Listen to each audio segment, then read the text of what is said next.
சகோஸ் எல்லாருக்கும் வணக்கம். இந்த கதையோடு இணைவது உங்கள் ஆதி. வாங்க கதைக்குள்ளே போகலாம். அந்த காலை முழுக்க அர்ஜுனுக்கு நிம்மதியே இல்லை. பால்கனியில் நின்றிருந்தபடியே பல நிமிடங்கள் அந்த புகைப்படத்தையே பார்த்து கொண்டிருந்தான். சாதாரணமாக இருந்தால் அவன் கோபப்படுவான். யாராவது மிரட்டினால் நேரடியாக பார்த்து எதிர்த்து நிற்பான். ஆனால் இப்போது அவனுக்குள் இருந்த உணர்வு கோபம் மட்டும் இல்லை, அது ஒரு விதமான பயம். தனக்காக இல்லை, நிலாவுக்காக. அதான் அவனை அதிகமாக எரிச்சலடைய வைத்தது. அவன் வாழ்க்கையில் எத்தனையோ முறை மரணத்தை நேருக்கு நேர் பார்த்துக்கிறான், எத்தனையோ முறை துப்பாக்கி முனையில் நின்றுகிறான். ஆனால் இப்படி ஒரு பெண்ணின் பாதுகாப்பை பற்றி யோசித்து கொண்டு நின்றிருப்பான் என்று அவனே நினைத்ததில்லை. அந்த நேரம் விக்ரம் உள்ளே வந்தான். அர்ஜுனின் முகத்தை பார்த்தவுடனே அவன் எதுவும் கேட்கவில்லை. சில வினாடிகள் அமைதியாகவே நின்றுவிட்டு பிறகு அருகில் வந்து நின்றான். நேற்று ராத்திரி முழுக்க தூங்கலை போல. உன்னை இப்படி நான் பார்த்ததே இல்லைடா. பிஸ்னஸில் ப்ராப்ளம் வந்தாலும் நீ எவ்வளோ டென்ஷன் ஆக மாட்டேன். ஆனால் இப்போது முகத்தை பார்த்தாலே தெரியுது, நீ கோபப்படுறது அந்த யாருன்னே தெரியாத எதிரி மேலே இல்லை, நிலாவுக்கு ஏதாவது ஆகிடுமோன்னு பயப்படுற. அதுதானே உண்மை என்று கேட்டான் விக்ரம். அர்ஜுன் உடனே பதில் சொல்லவில்லை. அவன் பார்வை நகரத்தின் மேல் இருந்தது. எனக்கு ஏதாச்சும் பரவாயில்லடா. இந்த வாழ்க்கை நான் தேர்ந்தெடுத்து, நல்லது கெட்டதும் எனக்கு தெரியும். ஆனால் இந்த உலகத்துக்கும் நிலாவுக்கும் சம்மதமே இல்லை. அவள் இன்னும் எல்லாரையும் நல்லவங்கன்னு நம்புகிறா. அந்த மாதிரி ஒரு பொண்ணை இந்த கேம் உங்களுக்கு இழுத்துட்டேன்னு தோணுது. அதனால தான் என்னால் தாங்க முடியலடா என்று கவலையாக கூறினான். விக்ரம் எதுவும் பேசவில்லை. அவன் அர்ஜுனை பல வருடங்களாக தெரிந்தவன். அர்ஜுனின் குரலில் இப்படி ஒரு வருத்தத்தை அவன் இதுவரை கேட்டதே இல்லை. அதே நேரத்தில் நிலா கல்லூரிக்கு போக தயாராகி கொண்டிருந்தாள். அம்மா சமையலறையில் உணவு செய்து கொண்டிருந்தார். வீடு வழக்கம் போல அமைதியாகவே இருந்தது. ஆனால் நிலாவின் மனது தான் அமைதியாக இல்லை. கண்ணாடி முன்னால் நின்றபடியே முடியை சரி செய்து கொண்டிருந்தாள். ஆனால் மனதுக்குள் நேற்றிரவு வந்த கோல் தான் ஓடிக்கொண்டிருந்தது. அர்ஜுனுக்கு இப்போது வீக்னஸ் நீதான். அந்த ஒரு வரி மட்டும் மீண்டும் மீண்டும் நினைவுக்கு வந்தது. சாதாரணமாக இருந்தால் அவள் அதை சிரித்துவிட்டு மறந்திருப்பாள். ஆனால் அந்த குரலில் இருந்த நம்பிக்கை தான் அவளை யோசிக்க வைத்தது.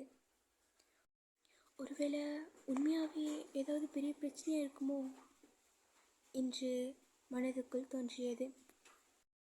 கல்லூரி முடியும் நேரம். மழை பெய்யப் போகிற மாதிரி வானம் இருட்டிருந்தது. நிலா வழக்கம் போல வெளியே வந்தாள். ஆனால் இன்று அவள் தனியாக இல்லை. தூரத்தில் ஒரு கார் நின்றிருந்தது. அதன் உள்ளே இருந்தவன் அர்ஜுன். நிலா அவனை பார்த்ததும் முகத்தில் வெட்க சிரிப்பு அரும்பியது. காருக்கு அருகில் வந்து நின்றாள் நிலா. இப்போ நீங்கள் பாடிகார்ட் வேலைக்கும் வந்துட்டீங்களா?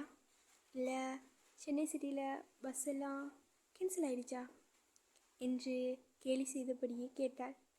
அர்ஜுன் சிரிக்க முயன்றான். ஆனால் அந்த சிரிப்பு கண்களை எட்டவில்லை. அதை கவனித்த நிலா, என்னாச்சு? நேற்றிருந்து ஏதோ சரியில்லாத மாதிரி இருக்கீங்க. நீங்கள் மறைக்க ட்ரை பண்ணுறது எனக்கு தெரியும். ஆனால் என்னன்னு மட்டும் தெரியலை. என்ன சேஃபாக வைக்கணும்னு நீங்கள் நினைக்கிறீங்கன்னு புரியுது. ஆனால் அதுக்காக எல்லாத்தையும் தனியாக ஹேண்டில் பண்ணணுன்னு அவசியம் இல்லை. குறைஞ்சது என்ன நடக்குதுன்னு கூட சொல்லலாமே என்று மெதுவாக கேட்டாள் நிலா. அர்ஜுன் சில நொடிகள் அவளை பார்த்து கொண்டிருந்தான். அவனது அந்த பார்வையில் சோர்வு மற்றும் அமைதியுடன் சொல்ல முடியாத பல விஷயங்களும் இருந்தது. சில விஷயங்கள் தெரிஞ்ச அவனுக்கு பயம் வரும், அதனால தான் சொல்லலை.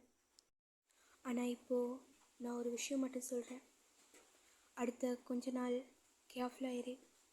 தெரியாதவங்ககிட்ட கோல் வந்தால் அதை அவாய்ட் பண்ணு. தனியாக எங்கேயும் போகாத. உன்னை கேர் பண்ண நான் இதை சொல்லலை. ஆனால் நான் சொல்கிறது நீ ட்ரஸ்ட் பண்ணு, நம்பு என்றான் அர்ஜுன். அர்ஜுன், நீங்கள் ஒரு விஷயம் நோட்டீஸ் பண்ணீங்களா? நீங்கள் எப்போவுமே உங்களை நம்ப சொல்கிறீங்க, ஆனால் உங்களை பற்றின எந்த உண்மையும் என்கிட்ட சொல்ல மாட்டேங்கிறீங்க. அது கொஞ்சம் ஒரு அன்ஃபேர் இல்லையா என்று கேட்டாள் நிலா. அந்த கேள்விக்கு அர்ஜுனிடம் பதில் இல்லை. ஏனென்றால் அது உண்மை. சில நொடிகளுக்கு பிறகு அவர்கள் கடற்கரைக்கு அருகே இருந்த ஒரு அமைதியான இடத்தில் நின்றிருந்தார்கள். மாலை காற்று வீசிக்கொண்டிருந்தது. கடல் சத்தம் மட்டும் கேட்டுக்கொண்டிருந்தது. நிலா மணலில் கால்களால் கோலம் போட்டு கொண்டிருந்தாள்.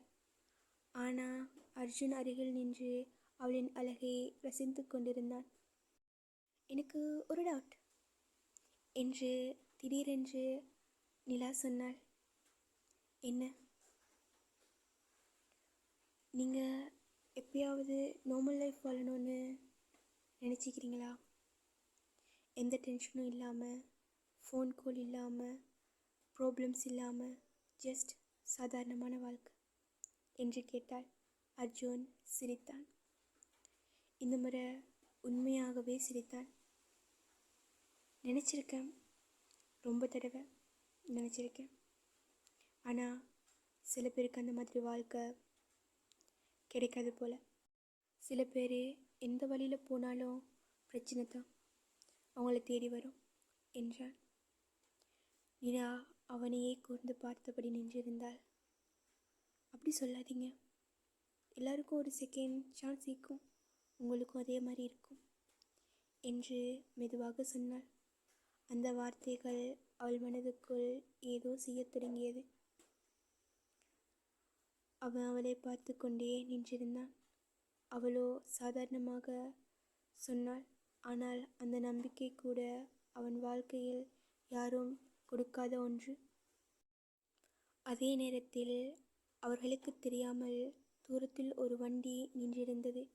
அதன் உள்ளே இருந்தவன் பைனாகுலர் வழியாக அவர்களை பார்த்து கொண்டிருந்தான்.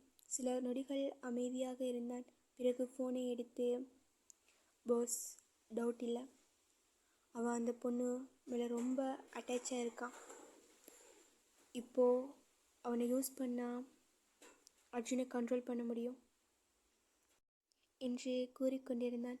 மறுபுறம் இருந்த குரல் மெதுவாக வழக்கம் போல உள்ள விசித்திரமான சிரிப்புடனே இருந்தது. நான் எதிர்பார்த்ததும் இதுதான். இனிமே கேம் இன்னும் இன்ட்ரெஸ்டிங்காகவே இருக்கும். அந்த மாலை நேரம் இரவாக மாறிக்கொண்டிருந்தது. நிலாவை வீட்டில் இறக்கிவிட்டு அர்ஜுன் கிளம்பினாள். ஆனால் வீட்டுக்குள் சென்ற நிலாவுக்கு தெரியாமல் அவன் கேட்டுக்கு அருகே ஒரு சிறிய கவர் கிடந்தது. அதை எடுத்து திறந்து பார்த்தாள் நிலா. உள்ளே ஒரு ஃபோட்டோ. அது அவளுடைய இன்றைய ஃபோட்டோ. கடற்கரையில் அர்ஜுனனின் நின்று கொண்டிருந்த அந்த புகைப்படம். அதன் பின்புறத்தில் ஒரு வரி எழுதப்பட்டிருந்தது. அவ அருகிலைக்கும் ஒவ்வொரு நாளும் உன் உயிர் ஆபத்திலேயே இருக்கும். அந்த வரிகளை படித்து கொண்டிருந்த நிலாவுக்கு பக்கென்று இருந்தது. அவளின் இதய துடிப்பு வேகமடைந்து ஒருவித பய உணர்வு அவளுக்குள் தொற்றிக்கொண்டது. அந்த அடுத்த நாள் காலை வழக்கத்துக்கு மாறாக நிலாவுக்கு சீக்கிரமாகவே விழிப்பு வந்தது. ஆனால் கண்கள் திறந்ததுமே ஒரு சோர்வு மனதை அழுத்தியது. நேற்று இரவு கிடைத்த அந்த ஃபோட்டோ இன்னும் அவள் கையில் இருப்பது போலவே உணர்ந்தாள். உண்மையில் அது அவளது டேபிளில் தான் இருந்தது.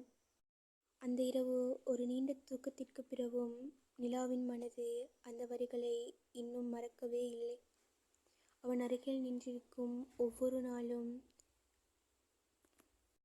உன் உயிருக்கு ஆபத்து என்றிருந்த அந்த வரிகள் அவள் மனதில் ஓடிக்கொண்டே இருந்தது. அவள் மெதுவாக எழுந்து ஜன்னலறைக்கு நடந்து சென்றாள். வெளியே சிறிய மலை தூறல்கள் விழுந்து கொண்டிருந்தது. அந்த சத்தம் எப்போதும் அவளுக்கு பிடிக்கும். ஆனால் இப்போ அந்த சத்தம் கூட ஒரு வார்னிங் மாதிரியே இருந்தது. நிலா அவளையே பார்த்து சிரித்து கொண்டாள். நான் ஏன் எல்லாத்துக்கும் இப்படி அதிகமாக யோசிக்கிறேன்? ஜஸ்ட் ஒரு ஃபோட்டோக்கே இப்படி ஃபீல் பண்ணி ஆகணுமா என்று தனக்குத்தானே சொல்லிக்கொண்டாள். ஆனாலும் அந்த உள்ளுணர்வு மட்டும் அவளை விடுவதாக இல்லை. அதே நேரத்தில் அர்ஜுன் தனது காரில் இருந்தான். அவன் கண்களில் தூக்கமில்லை. அவன் ஃபோன் சைலண்ட் மோடில் இருந்தாலும் அதை பார்க்கும் ஒவ்வொரு நிமிடமும் அவனுக்குள் டென்ஷன் கூடிக்கொண்டே இருந்தது. விக்னமும் அவன் கூடயே இருந்தான். டேய், நீ நேற்று முழுக்க தூங்கலடா, அது உன் ஃபேஸில் நல்லாவே தெரியுது. இதே மாதிரி போனா நீ உன் கண்ட்ரோலை இழந்துடுவடா என்று விக்ரம் சொல்லிக்கொண்டே இருந்தான். அர்ஜுன் கண்ணாடி வழியாக வெளியே பார்த்து கொண்டு மெதுவாக சொன்னான். கண்ட்ரோல் இழக்கிற அளவுக்கு நான் வீக் கிடையாதுடா. ஆனால் ஒரு விஷயம் மட்டும் கிளியர், அவங்க கேம் ஆரம்பிச்சிட்டாங்க. அது என்ன டார்கெட் பண்ணி இல்லை, நிலாவை டார்கெட் பண்ணுறாங்க. அதுதான்டா பெரிய பிரச்சனையே. விக்ரம் சற்று அமைதியாகி பிறகு சொன்னான். ஏய், நீ அவளையே நினச்சி இப்படி உன் கண்ட்ரோல் இழக்கிறத விட நிலாவுக்கு எல்லா உண்மையும் சொல்லிடலாமே. இல்லைன்னா இங்கிருந்து கொஞ்ச நாள் அவளை சேஃபான இடத்துக்கு அனுப்பிடலாம். அர்ஜுனுடனே திரும்பி பார்த்தான். அவன் கண்களில் முதல் முறையாக கொஞ்சம் கோபம் தெரிந்தது. அவளை அனுப்புறதுன்னா என்ன அர்த்தம் தெரியுமா? அவளை நான் ஓட வைக்கிறேன்னு அர்த்தம். அவள் யாரையும் பயப்படுற பொண்ணு இல்லைடா. ஆனால் இந்த உலகம் அவளுக்கு சரியில்லை. அதனால தான் நான் இருக்கேன். அந்த வார்த்தைகளில் இருந்த உறுதி விக்ரமே அமைதியாக்கியது.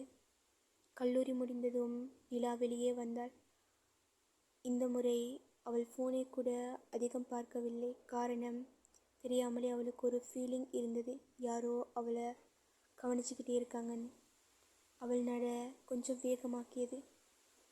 அதே நேரத்தில் ஒரு கார் வேகமாக வந்து நின்றது. அதிலிருந்து அர்ஜுன் இறங்கினான். அவனை பார்த்ததும் நிலா ஒரு நிமிடம் நின்றாள். அவன் முகத்தில் எப்போதும் இருக்கும் அந்த காம் இல்லை, இன்னும் கொஞ்சம் அதிகமாக சீரியஸாகவே இருந்தான். நீ ஏன் இப்படி பிஸியாகிக்கிற ஃபேஸ் வச்சுட்டு இருக்கேன்னு எனக்கு தெரியலை. ஆனால் நான் ஒரு விஷயம் சொல்லணும். நேற்று வந்த ஃபோட்டோ அது என்னை டிஸ்டர்ப் பண்ணல, ஆனால் அது ஒன்று டிஸ்டர்ப் பண்ணுது. அதுதான் எனக்கு பிடிக்கல என்று நிலா நேரடியாகவே சொன்னாள். அர்ஜுன் அவளை சில நொடிகள் பார்த்தான். பிறகு, நீ என்கிட்ட சேஃபாக இருக்கணும்னு நான் நினைக்கிறேன். அதுதான் முக்கியம். நீ என்னை புரிஞ்சிக்க வேண்டியது அவசியம் இல்லை. நிலா, நான் சொல்கிறது கொஞ்சம் கேளு. இன்றைக்கி நீ தனியாக எங்கேயும் போகக்கூடாது. நிலா லேசாக சிரித்தாள். நீங்கள் எப்போவுமே இப்படி தான் பேசுகிறீங்க, கட்டளையாக பேசுகிற மாதிரி. ஆனால் நான் உங்கள் ப்ராப்பர்ட்டி இல்லை. நான் என் லைஃப்பை ரன் பண்ணணும். நீங்கள் என்னை சேஃபாக இருக்கணும்னு நினைக்கிறது புரியுது, ஆனால் என்னை கண்ட்ரோல் பண்ண முடியாது. அந்த வார்த்தைகள் இருவருக்கும் இடையே ஒரு அமைதியை கொண்டு வந்தது. ஆனால் அந்த அமைதி கூட மென்மையாக இல்லை. சில நொடிகள் கழித்து நிலா மெதுவாக சொன்னாள்.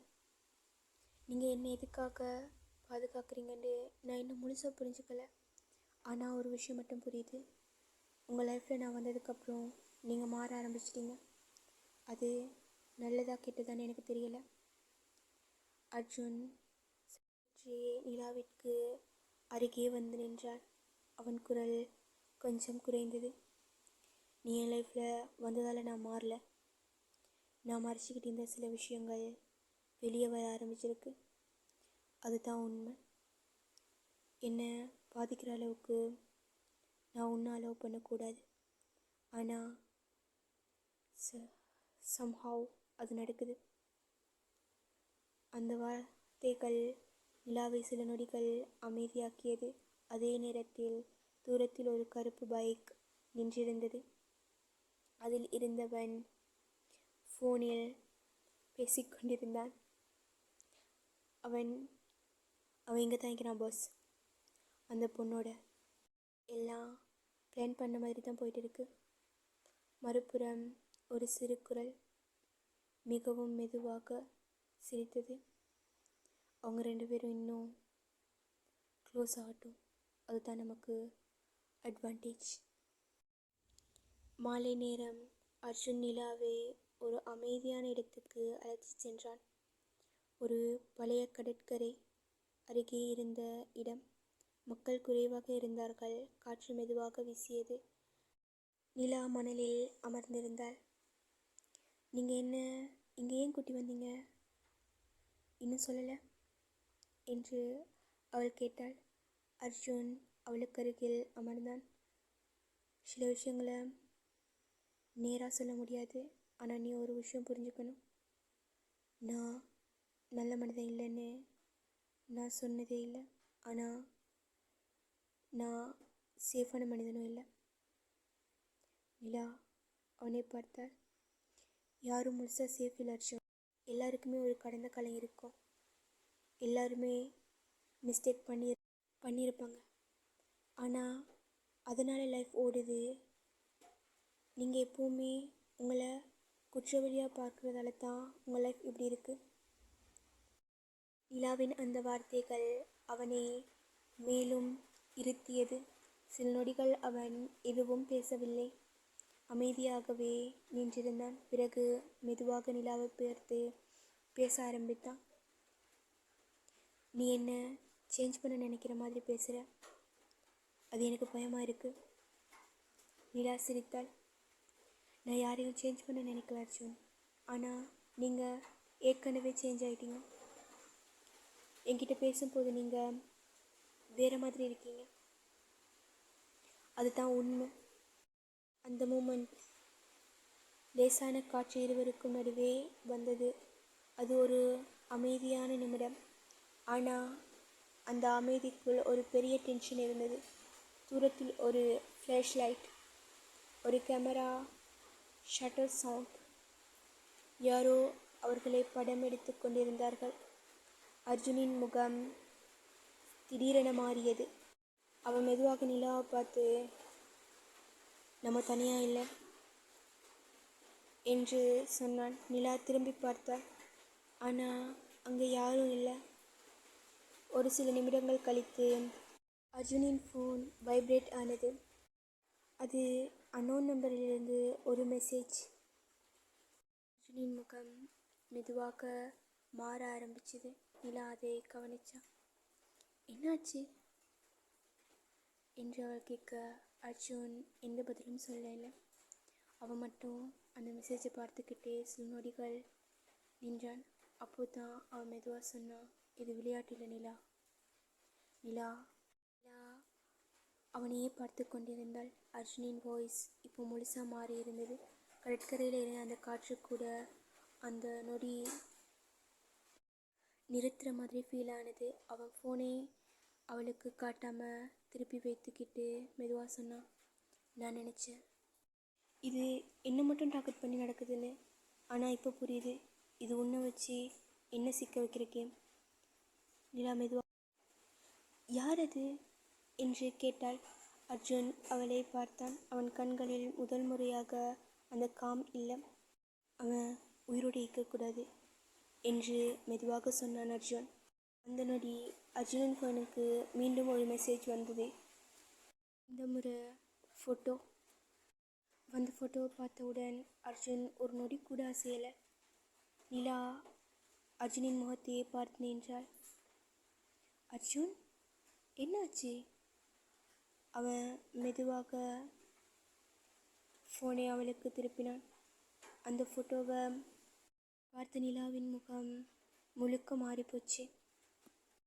அவளோட ஃபோட்டோ இல்லை, அது அவளோட அம்மா இருந்த ஃபோட்டோ. அதுக்கு கீழே ஒரு லைன் எழுதப்பட்டிருந்தது. இப்போது நீ சொல் அர்ஜுன், கேம் யார் கண்ட்ரோல் பண்ணுறாங்கன்னு. கதையோட அடுத்த பக்கம் சீக்கிரமே நம்ம சேனலில் வந்துடும். மறக்காமல் சேனலை சப்ஸ்கிரைப் பண்ணிக்கோங்க. இந்த கதையை பற்றி உங்கள் கருத்துக்களை கமெண்ட்டில் சொல்லுங்கள். கதை பிடிச்சிருந்ததுன்னா கதைக்கு ஒரு லைக் பண்ணிக்கோங்க.